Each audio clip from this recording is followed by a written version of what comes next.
I realized my mother's ring wasn't where it always lived on an afternoon that felt like any other. I opened the drawer. The cedar scent rose like old dust. I touched the gray silk, and there was nothing there. The box was far too light. You know how the body knows before the mind does? My fingertips told on me, my stomach dropped, and I just stood there holding an empty box like you hold a lie. I didn't blink. I didn't breathe. And before common sense could tell me to slow down, my mother's voice, Evelyn, came in like a Sunday whisper. Be good, don't be a fool. I set the box on the dresser, picked up the phone, and after a lifetime of avoiding trouble, I called the cops on my own son. I didn't know then that call would close one loop and open a bigger one. And if this story lands anywhere inside you, stick with me to the end, because I'm going to tell you exactly how I got the ring back, cleared my name, and hauled my boy out of a hole where love alone couldn't reach. You won't believe what I did next. My name is Leonard Carver. Len to everyone who knew me before the gray set in. I was 62, living in Milwaukee, in River West, in a low brick place on Weil Street 2 blocks off Locust. The porch faced a mischievous tree that liked to dump leaves on my roof like it was playing old radio static whenever the lake wind kicked up. I spent 38 years as a toolmaker at Harley-Davidson in the Menominee Valley. In the rattle of the lathe and the smell of hot oil, I learned to love two things: a part in its place and a promise kept. The rest you handle with patience and a 10mm wrench. My mother, Evelyn, was the kind of woman who lined up napkins like she was tuning instruments. She left me a cedar box with a brass hinge that squeaked like a good memory. Inside, wrapped in gray silk, lived the family's pride. A platinum ring with a dark blue oval sapphire ringed by 12 small diamonds, pure Art Deco. Inside the band engraved, E+J, July 15, 1938. E and J, Evelyn and Jack, my parents, married in metal and promise. I had it appraised when she passed. The paper from Martin Binder out in Brookfield pegged the replacement at about $7,200. But no paper price is what you hold when you're holding history. I had a ritual. Open the second drawer of the hall dresser on the right, feel the sapphire's weight in my palm for a second, tuck it back into the silk, close it slow. I did that now and then, just to remember I was tending what they'd asked me to tend. I've got two sons. Michael, the older one, a brakeman out in Wauwatosa. Hands come clean after a wash, straight talk that sounds like mine. And Dylan, 6 years younger, big heart, good head, and an unlucky habit of thinking, I'll deal with it later. Dylan never kept both feet on the same patch of ground for long. He ran through delivery work, TV installs, selling cell phones at a mall kiosk. He had seasons of shining and disappearing. Life clipped him at the edges. Sports betting debts, promises that went nowhere, bottles that kept wanting center stage. I did what a father does, paid a lawyer for a car mess, rolled out a mattress when he needed one, sat beside him in a few cold room bad coffee meetings when we figured booze was trying to run the band. In my house, I always posted speed limit signs. But you know how it goes. When someone's set on blowing past, they pretend they didn't see the sign. That Tuesday in March, Lake Michigan was still blowing cold into the bones. I was recovering from meniscus surgery on my right knee. I was walking with a cane, grouchier at the weather than at the years. Dylan showed up late morning with a bakery bag from Collectivo and a grin that said, I got this. Dad, I brought cinnamon bread. I'll swap the bulb in the basement, check the furnace filter. You just sit. Me, the guy who hates sitting while someone else works in my house. I sat. His sounds through the place were good music. A drawer sliding open, a screw tapping the floor, the pop of the furnace air cover, all of it sounded like someone taking care of me. The cinnamon smell mingled with warm dust when the furnace kicked on. Me, in thick socks with a blanket over my knees, I felt relief and, for a minute, believed the wind had shifted. In the afternoon, he headed out, said he had a job interview with a friend who did roofing on the south side. I wished him luck. I stayed with my knee and the TV turned low. When the sun started to drop, I stood up slow to grab the ice gel I keep in the hall dresser. That's where, the second drawer, the cedar box lives. I pulled the drawer with my usual care, already bracing for the cedar smell. The smell came. The silk was there. But when I lifted the box, the weight was wrong. Anyone who's carried tools knows it. Parts have hand memory. The box felt hollow in a way that warned my veins before my eyes. I opened it. The silk had been disturbed. The ring was gone. I don't shout, never have. I closed my eyes for a second, the way you drop the hood on an engine that's just sputtered out. First reaction was to sweep away the obvious. I checked the bedroom, under the bed, the bathroom, inside the toothbrush cup. My mother hid things in worse places. Nothing. I went to the living room. The kitchen clock had a mean little tick-tock. The fridge popped like it was complaining. I picked up the phone. "Son, did you mess with the hall dresser?" Dylan laughed, a little too light for the question. "I messed with the furnace filter, Dad. The dresser? Why?" "Your grandma's ring is gone." Silence. On the other end, I heard traffic buzzing on North Avenue. A tongue click, the sound of someone trying to line up a lie. "Relax, it's gotta be there. You're always moving stuff around." "Not that." "Look carefully. I'll call you back. I'm hopping on a call." He hung up.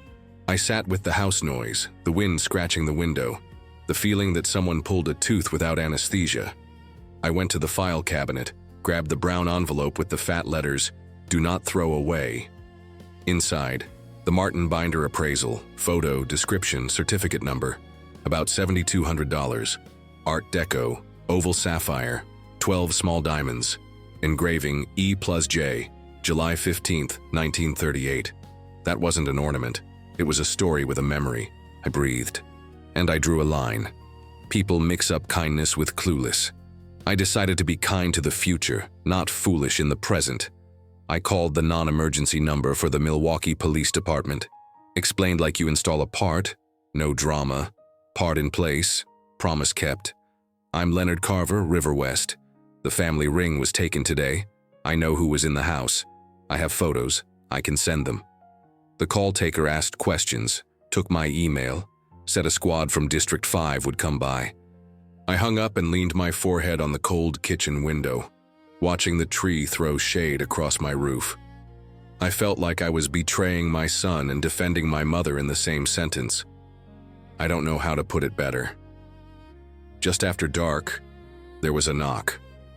2 officers, Morales and Bennett. The smell of cold street came in with them. Hands on little notepads, eyes of people who've seen a lot and still don't get tired of listening when someone talks straight. I showed them the drawer, the cedar box, the disturbed silk. I showed them the appraisal, the Christmas photo of my mother with the sapphire-licking tree lights. Morales took notes, asked who'd been in the house. I said, "My son Dylan, today, morning through mid-afternoon.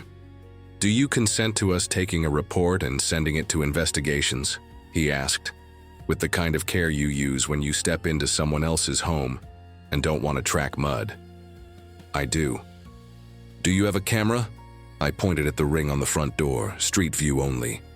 They noted it, photographed the box, the empty space that felt emptier because it had been my son, and handed me a card with a case number that fit on one line but weighed like lead. MPD case. I didn't keep the digits, I kept the feeling. Bennett said what I didn't need to hear and still needed to feel. "This hurts." I slept badly. My knee throbbed all night like it knew it wasn't the main source of pain. Early the next morning before coffee, a woman with a firm voice and strong coffee picked up. Detective Erin Shaw, District 5 Property Crimes. She asked for a good photo of the ring. I sent it. She asked for the engraving inside. I said, E+J, July 15th, 1938. She gave a short whistle. "That helps," she said. "I'll run it national and local. Stay close to the phone." Not even 2 hours later, the phone rang again. "Mr. Carver, I found an entry at Cream City Golden Loan over on North Avenue." Item described: platinum ring with a blue stone and small diamonds, with an inside engraving. Pawned early last evening by a D. Carver. Cash paid out, $540. We have a copy of the ID. I'm heading there now. Do you want to come? I closed my eyes. $540 for something appraised at about $7,200. Numbers that ache, that's what they are. It's not just the money. It's that someone priced your mother's memory at an amount that fits in a wrinkled envelope. I said I'd go. Jotted Cream City noon on a scrap.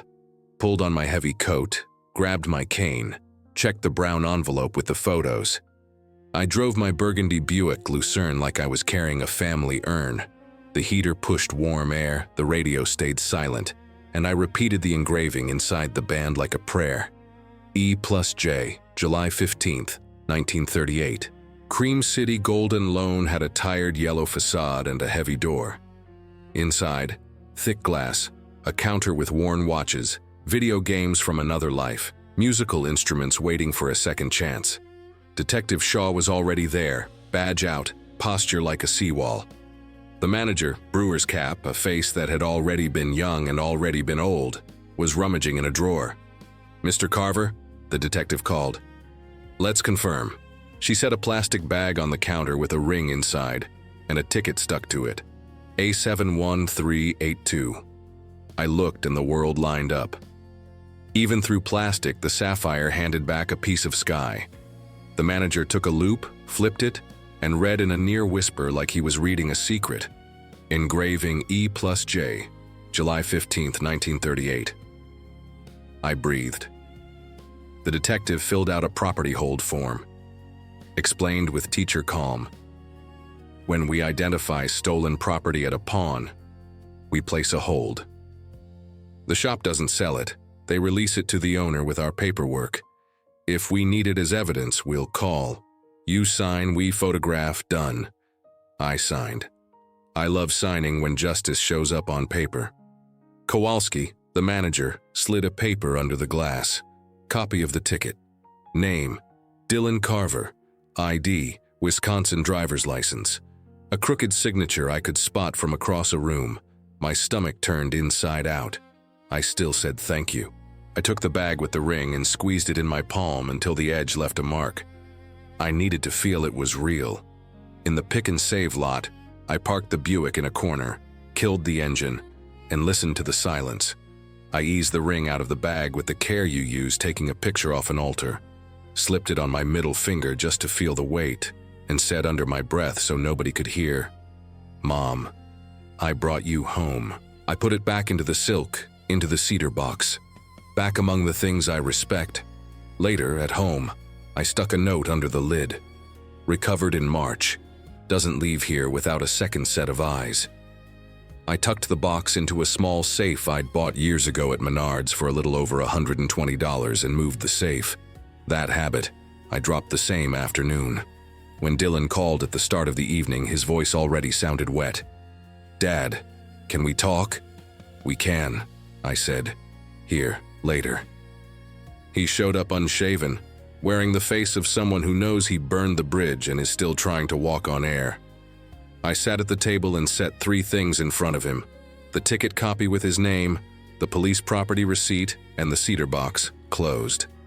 I didn't want to humiliate him, I wanted to be clear. "Why'd you call the police?" He went straight there like police was the main problem. I was gonna fix it. "You fixed it for $540 on a ring appraised around $7,200. Your grandmother's. Without asking. That has a name." I was drowning. The bookie doesn't live here," I cut in. With a raised hand I avoid using on my kids, but sometimes it's necessary. "Who lives here is your grandmother's memory. And me. You took advantage of my bad knee to mess with the thing that would fight you the least. The dead. That's a cowardice I don't recognize in you. And I love you enough not to let this turn into a habit. So you're gonna put me in jail?" He tossed down the heavy word like it was my card to play. "I'm going to follow the process. The detective will send it to the DA. If there's a diversion offer for a first-timer, I can support it. But with conditions. You're going to pay the pawn shop back for the damage you caused. You're going into a program for gambling compulsion and you'll send me proof you showed up. You'll sign that you don't step into this house unless I'm here with you. And you're going to write an apology letter that isn't for me. It's for the initials in that band." Dylan came apart. He cried without style, like someone finally touching bottom and finding out the bottom exists. I kept still. holding my anger the way you hold a heavy part without letting it smash your foot. When the water calmed, I pulled my notepad and, with my thick pen, wrote, "Hardline agreement, Carver House." I listed in plain words what I just said. He signed. The letters shook. We agreed the next day he'd call Frodtert and MCW for an intake. I texted Detective Shaw. "My son's willing to cooperate. He'll seek treatment and pay restitution. I support diversion if the DA does." She answered with a line that fit like the right screw, firm and fair. That same week, a letter came from the Milwaukee County District Attorney. Charge: theft of movable property under $2,500, misdemeanor. Copy of the ticket, photos, my statement. Note that Dylan had no felony, just an old DUI. I got a call from the Assistant DA, Priya Nayar. She skipped the varnish. Diversion proposal, 6 months, restitution of $540 plus $45 in fees to the shop, treatment program, community service. 40 hours at Hunger Task Force. If he completes it, it's dismissed. If not, it proceeds. I went to the hearing in my dark blue sport coat I only wear when the occasion asks for respect. Dylan arrived with the public defender, shirt pressed, hair lined up in a way that tries to say, "I get it." The prosecutor read the deal. The defender accepted. The judge looked at my son like a man who's seen this scene more than once and said what I wish I'd said years earlier. "Don't mistake the system's patience for weakness." Dylan said, "Yes, sir." I just nodded. Right there, I felt a small relief, like watching the tide start to turn millimeter by millimeter. Small, but good.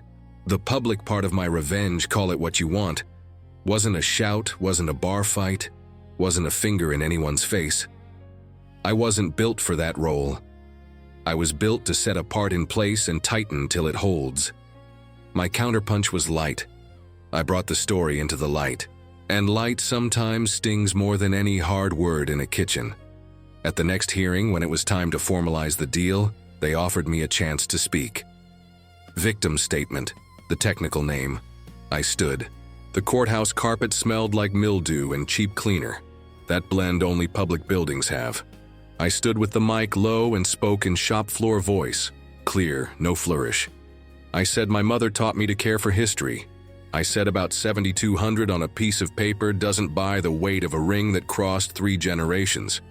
I said my son traded it for $540, and every one of those dollars burns like something you can't undo. I said I was there to protect who came before and to give one last chance to who might still come after, and that I supported diversion with conditions because I wanted to see my son repair, not escape. The judge listened like a man reading a well-written manual. The prosecutor thanked me. The defender dipped her head, and on Dylan's face, for a second, I saw shame and the will to do right wrestling in the same eye. I didn't spare him the light. The light kept going in the weeks after. Dylan did shifts at Hunger Task Force. He hauled boxes, logged hours, learned that tired doesn't bite as hard when it's helping someone. He texted me photos of his treatment group badge. I saved each one like coupons. The restitution payments came through.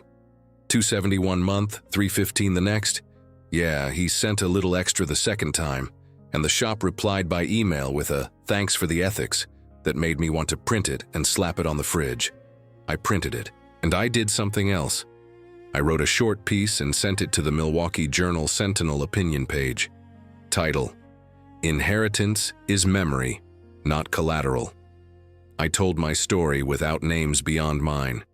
I said that in this city, when a father calls the police on his own son, it isn't betrayal, it's care. I explained how pawn records work, how reputable shops cooperate, how Leads Online helps. I asked folks like me, people who keep papers in a brown envelope written on with a fat pen, to photograph and inventory items with a soul, record numbers, tell the family, set limits. The paper ran it the next week. I got emails from strangers. A gentleman in Bayview wrote that he found the guts to say no. A woman in Sherman Park thanked me for saying, "The police aren't the enemy when the truth needs a uniform."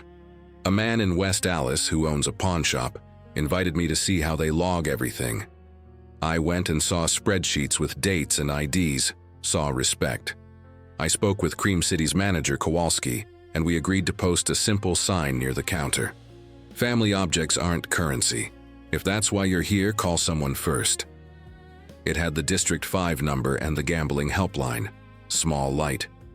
In our family Facebook group, the one that only ever serves for barbecue photos, political spats, and birthday updates, I wrote a long post on a Sunday. I didn't expose Dylan, just the story, a photo of the ring, the engraving inside, what the names mean. I laid out the limits I set and why. Not because I have to, because families that read, organize. A cousin thought I'd been too hard. An aunt DM'd me to say she wished she'd done the same with her nephew before things got worse. My sister, Dylan's aunt, wrote, "Thank you for saving what Mom left, and the boy there's still time to save." I cried in the kitchen, leaning against the WD-40 that always sits on the sideboard. In the meantime, temptation made its last moves. The bookie sent a message through a friend of a friend, naming an adjusted amount to close out an old debt, just under $2,900. I did what the older version of Len would have dodged out of pride. I called Detective Shaw. I told her the story. She told me not to engage, to forward the contact, that the number and that adjustment smelled like coercion. I followed her lead. The police did what they could within the law. I stayed put. Pressed by the light and the deal, Dylan didn't backslide. Small win. The adjustment never showed up again. There was church, too. I'm not a pew every Sunday man, but I respect those who are. My granddaughter Macy sings in the choir. The pastor invited me, because of the newspaper piece, to speak at a meeting for parents and grandparents. I went and talked the same way. Part in place, promise kept. The police aren't the enemy when the truth needs a uniform. It smelled like percolator coffee and church cake. People cried quietly. An older man hugged me at the end and said, "You gave me the courage to call my son today." I drove home listening to the Buick's dash crackle as it cooled, and thinking that the best revenge is the kind that sets things right, not the kind that wrecks. 6 months later, Assistant DA Priya Nair called me. Her voice was lighter than at the start. Deal completed. Case dismissed. No conviction. I thanked her the way you thank someone who does the job right without spotlights. I hung up and went to the bedroom. Opened the safe, took out the cedar box, breathed the familiar scent. I lifted the ring, let the sapphire lick the window light, and spoke to no one like you talk to a photograph. "Mom, it's home, and I did it the way you taught me. Good without being gullible." Dylan and I set new terms. No more. I just dropped by. It's scheduled visits. He's got a key to my door on paper, not on his key ring. When we need to talk hard, I use two tones. The toolmaker who measures and tightens, the father who cups the part in both hands so it doesn't hit the floor. He finished the 40 hours at Hunger Task Force. One day he told me he carried boxes with a lady who reminded him of his grandmother, and it hurt and healed at the same time. The restitution wrapped with a few extra cents. The treatment program gave him words he didn't have and took away excuses he used to lean on. One Sunday he knocked on my door with a brown envelope and clear eyes. "Dad, the letter." I sat and read. It was addressed to E+J, July 15, 1938. He wrote that one day a father who badly wanted to protect decided the best way to protect was to call the police. He said he didn't want to be the man who traded family history for 540 and a fake quiet night's sleep. He asked forgiveness from the two names inside the band, and by extension from me. His handwriting had a new steadiness. At the end he wrote, "Thank you for saving what I couldn't save alone." I stood, set my hand on his shoulder and said the only line that fit, "Thank you for writing from the right place." Macy's got a lovely curiosity. At Sunday dinner she asked why I tend that safe like a nervous bird. I told the whole story, no hiding, and showed her the engraving inside. I said the plan is for her to get the ring when she turns 18, not as a perk, as a charge. She touched the platinum like she was pulling up a chair at the library, and promised, with that serious young smile, that she'd only wear it with two hands under it. I smiled with the taste of something right. We toasted with lemonade. I said the best kind of freedom is the kind that comes with commitment. On the kitchen board where I always wrote milk, bread, and WD-40, I used a pen that doesn't fade easy and wrote, "Love without limits turns into license. Inheritance is story, not an open safe. The police aren't the enemy when the truth needs a uniform. Recovering hurts, recovered heals." I read it out loud to myself like test running a motor after a part swap. It made a fine sound. When the sun leaned on Milwaukee rooftops and I'd take the Buick out for donuts at Greba's, I'd think about that sapphire handing back a piece of sky on the pawn counter. I'd think about the slap of courthouse paper, the click of the prosecutor's pen, Detective Shaw's steady voice. I'd think about the ring of my phone that day I chose not to be a fool. And I'd think about Dylan's hug, plain as it gets, after the letter. In all those thoughts, I kept landing on the same conclusion, simple as a 10mm. It was right to call, right to recover, right to forgive with conditions. If you ever find yourself holding a cedar box that's far too light, hearing a silence heavier than words, here's what I did and would do again. I drew a line. I said no with love, yes with responsibility, and let's go with paperwork in hand. I honored the people who carved E+J into a platinum band in 1938. I pulled my son back from the lip of a hole, not by the arm, but by the light. And I accepted that loving someone sometimes means asking a uniform to sit at the table and hold on with you. The ring wasn't made for pawn. It was made for a hand that knows the weight of what it carries. As long as I live, it'll sleep in the safe and wake up on the fingers of people who understand an engraving inside is a promise outside. My name, in the end, isn't gullible accomplice. It's a father who held the line. And when it mattered, he called the police to save more than a ring. He saved the way our family learned to love without stealing from those already gone. Little did I know, when I picked up the phone that afternoon, that the blue sapphire would reflect more than old light. It would hand me back the courage to cinch the last screw and say, "Enough," in the way that fixes, not the way that breaks. And if you ever find me on Wild Street, tending the porch and listening to leaves scrape like old tape, know that inside there's a safe, a cedar box, a ring with a story, and a man who learned that firm and fair fit in the same hand. Subscribe to the channel and share your thoughts about the story in the comments. See you in the next one.